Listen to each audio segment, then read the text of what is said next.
Hai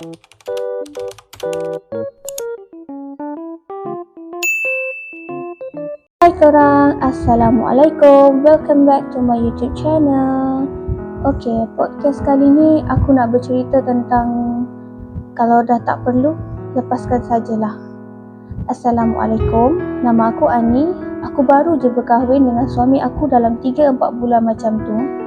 Tapi bukan itu yang aku nak ceritakan.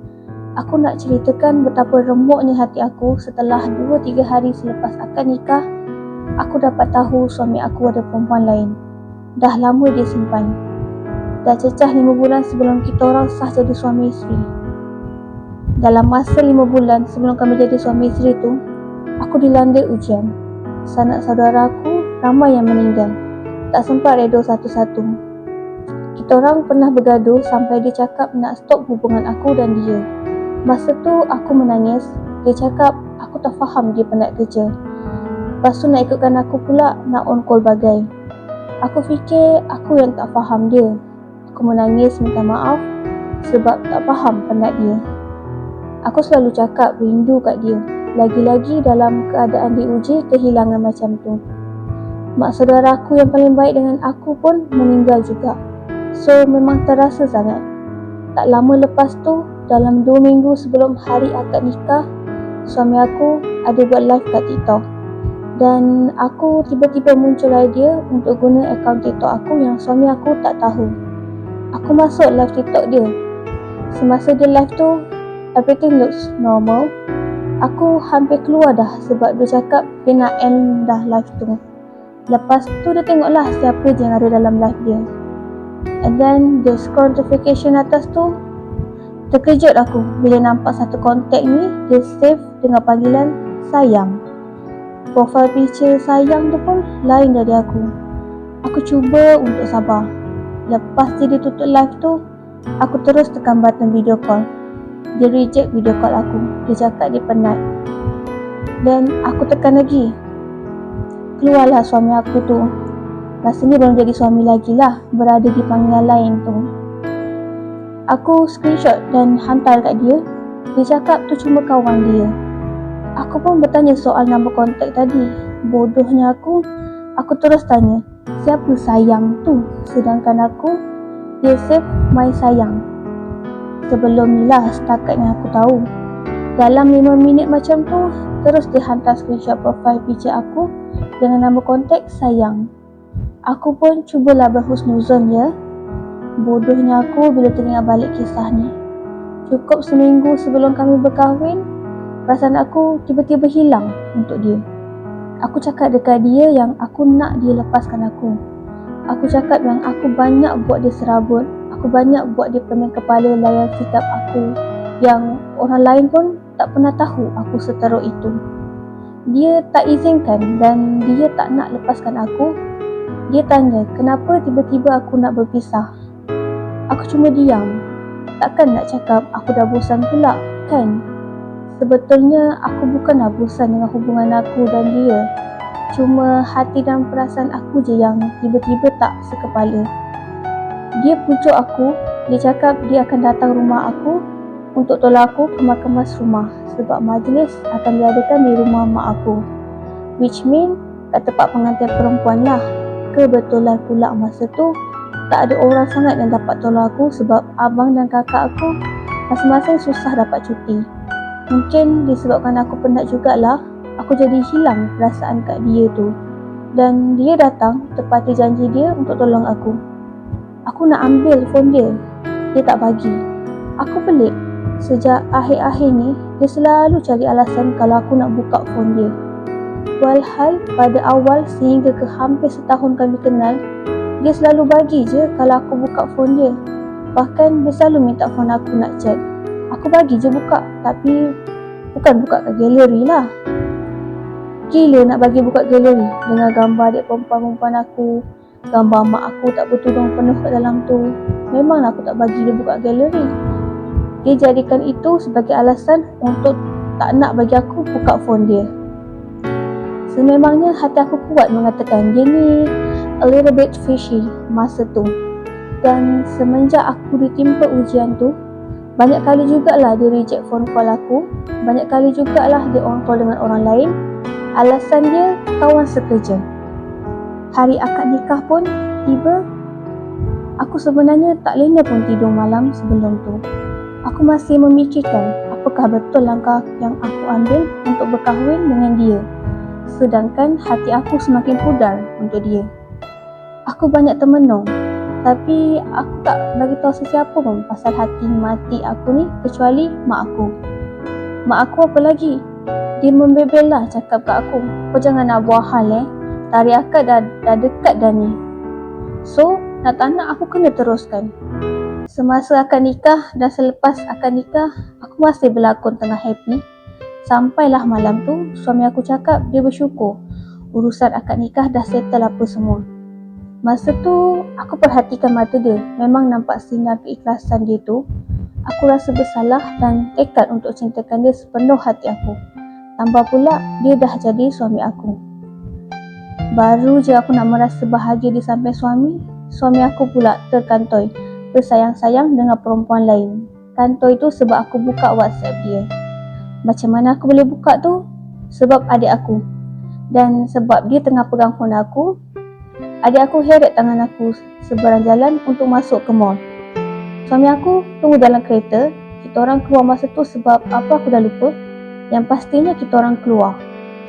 Masa berada dalam mall tu lah aku ambil charge untuk menggeledah WhatsApp dia. Hancur betul hati aku bila nampak satu chat ni berakhir dengan love you too. Adik aku nampak perubahan air muka aku, tapi aku cakap tak ada apa-apa. Sebelum menyeberang jalan ke kereta, aku boleh nampak muka resah gelisah suami aku. Sampai-sampai je, aku terus tanya suami aku, dia ada sorokkan apa-apa daripada aku ke? Dia jawab, tak. Sakit betul hati aku. Untung juga adik aku ni naik kereta dengan abang aku. Kita orang keluar 2 buah kereta. Aku dengan suami kereta lain. Abang, adik dan mak aku kereta satu lagi. Masa dalam kereta tu, aku tanya dia, siapa Fatet tu? Dia terkejut. Aku cakap lagi, tolong lepaskan sayang. Sayang tak sanggup hidup berkongsi. Tapi dia cuba tenangkan aku. Aku tak boleh nak bertenang. Aku mengamuk, minta cerai dalam kereta tu. Aku tertinggikan suara aku. Aku menangis semahu-mahunya. Sampai kat rumah, aku kena berlakon macam tak ada apa-apa. Aku tak nak keluarga tahu suami aku macam tu. Bila masuk je bilik, aku duduk atas lantai. Dia cuba dekat tapi aku tolak. Aku tampar badan dia. Aku pukul bahu dia.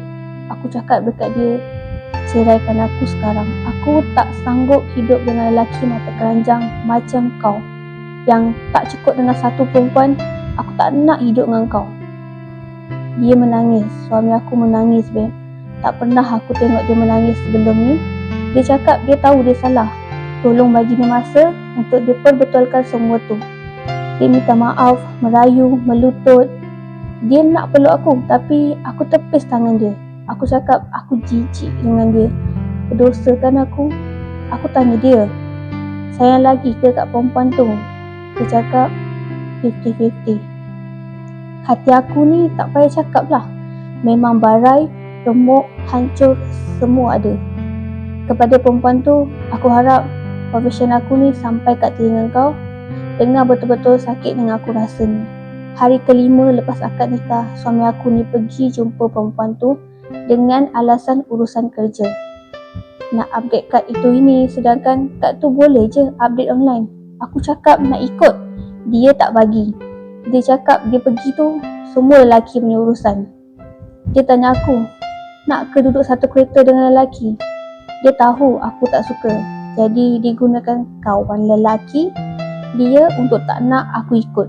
Padahal kawan lelaki yang dimaksudkan tu adalah perempuan tu. Dia guna motor untuk pergi kat rumah kawan dia. Dia cakap rumah kawan dia tu dalam kawasan dekat-dekat tu juga. Tapi dia pakai helmet. Aku nampak je pelik. Tapi sebab hati aku sakit, fikiran aku bercelaru, aku tak mampu nak proses kepelikan dia tu. Dipendekkan cerita, seminggu lepas kahwin, aku call perempuan tu, bagi tahu hal sebenar. Aku Aku menangis masa call perempuan tu. Sebelum call tu, aku fikir aku dah cukup kuat nak bercakap dengan perempuan tu. Rupanya tidak. Aku cakap yang aku baru je lagi berkahwin dengan suami aku. Aku tanya perempuan tu, dia betul-betul ke nak kat suami aku tu? Kalau betul-betul nak, aku akan ambil langkah untuk berundur. Kau yang nak undur diri, hati aku memang sakit sangat dengan kejadian tu. Masa perempuan tu tahu, dia istighfar. Lepas tu perempuan tu cakap, awak jangan macam tu, awak jangan undur diri. Awak dah jadi suami isteri, saya tak naklah disebabkan saya, rumah tangga orang hancur. Tak apa, biar saya je yang undur diri. Saya ni masih orang luar. Awak sabar ya. Dia cakap macam tu. Dalam hati aku masa tu, ya Allah, baiknya hati si dia ni. Kenapa suami aku sanggup buat macam ni kat kami berdua? Aku yang rasa berdosa dengan si Fatin ni. Kalaulah awal-awal hari tu, aku tahu suami aku ni ada orang lain, aku dulu yang akan menghilang. Kenapa orang macam Fatin ni kena hadap lelaki tak guna macam suami aku? Masa tu aku rasa lega sangat. Perempuan confront dengan suami, cakap dia dah tahu suami aku curang dengan dia. Aku fikir dah settle dekat situ. Rupanya belum. Sanggup betul perempuan tu dan suami aku sendiri senyap-senyap kontak dengan rancaknya dekat belakang aku. Diorang fikir aku ni bodoh tak tahu. Cukuplah pisang berbuah sekali. Aku ugut suami aku. Kalau dia chat atau kontak lagi perempuan tu, aku minta dia janji untuk lepaskan aku. Awalnya suami aku tak nak, tapi aku paksa dia. Aku lega, tapi sekejap je dia kantoi lagi. Aku minta cerai dengan suami aku.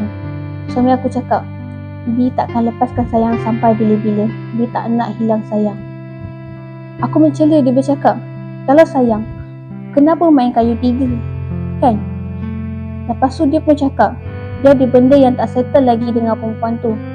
Aku tanya dia, apa lagi yang tak settle? Dia cakap, kalau dia bagi tahu aku pun, aku takkan faham. Berderau juga darah aku masa tu. Lepas semua tu terjadi, aku blok perempuan tu kat semua media sosial suami aku. Aku pesan kat suami aku, kalau sampai aku tahu lagi dia kontak dengan perempuan tu, maka hari itulah hari terakhir dia boleh tengok muka aku. Aku takkan hiraukan hati aku yang sayang kat dia. Sebab masa tu, sakitnya lagi besar daripada sayang. Masa awal-awal perkahwinan, aku pernah berjanji dengan suami aku yang aku akan ada di sisi dia selama mana dia perlukan aku. Tapi, kalau dia dah ada nama lain perempuan lain dalam hati dia, maknanya aku bukan lagi keperluan dia. Dan itu berlaku. Dia memang ada perempuan lain. Aku cakap dekat suami aku, kenapa sanggup buat aku macam ni? Apa yang dia rasa bila buat macam ni? Dia cakap, tak tahu kenapa, dia rasa seronok mainkan hati perempuan. Dia cakap lah dulu masa dia betul-betul cintakan seorang perempuan ni tinggalkan dia. Aku cakap dekat dia, bukan semua perempuan buat kerja jijik macam tu. Dah tahu lelaki tu tulus, tinggalkan bodoh macam tu. Dan untuk perempuan tu, aku nak kau tahu betapa sakitnya aku terima semua ni. Kenapa kau sanggup kontak suami aku senyap-senyap? Mana hati kau? Kau perempuan, aku pun perempuan. Takkan kau tak faham macam mana sakitnya aku kena tipu dengan suami aku sendiri? Dan pada awalnya, aku anggap kau sangat baik. But after kau buat aku macam tu, anggapan aku pada kau terus berubah. Aku tak sangka kau macam tu. Dan suami aku, dia selalu dapat ayat minta cerai dari aku. Seminggu sekali aku minta maaf dengan dia sebab selalu sangat minta cerai. Dah banyak kali arasy Allah bergoncang disebabkan aku. Setiap kali aku minta cerai, aku menyesal sebab buat Allah murka dengan aku. Aku menangis minta ampun dengan Allah. Menangis minta Allah faham aku. Dan kau perempuan, kenapa? Kenapa kau sanggup buat macam tu after kau dah tahu semuanya? Kalau aku diberi peluang untuk putar masa suami aku buat live tu, lepas tu dah terkantoi nama aku di save lain, aku nak sangat minta putus masa tu. Nak sangat pergi jauh-jauh dan takkan pernah datang lagi depan suami aku. Takkan lagi ada niat untuk bercinta. Dan untuk pengetahuan kau, hari-hari suami aku lalui banyak kata-kata menyakitkan hati yang keluar daripada mulut aku untuk dia. Aku selalu sebut pasal dia dan kau. Sampai hari ni aku tak dapat nak maafkan diri aku sebab tak undur diri awal-awal sebelum aku dan suami aku diijab kabul. Aku sejujurnya cemburu dengan kau sebab kau masih diberi peluang untuk elak daripada dapat suami macam suami aku.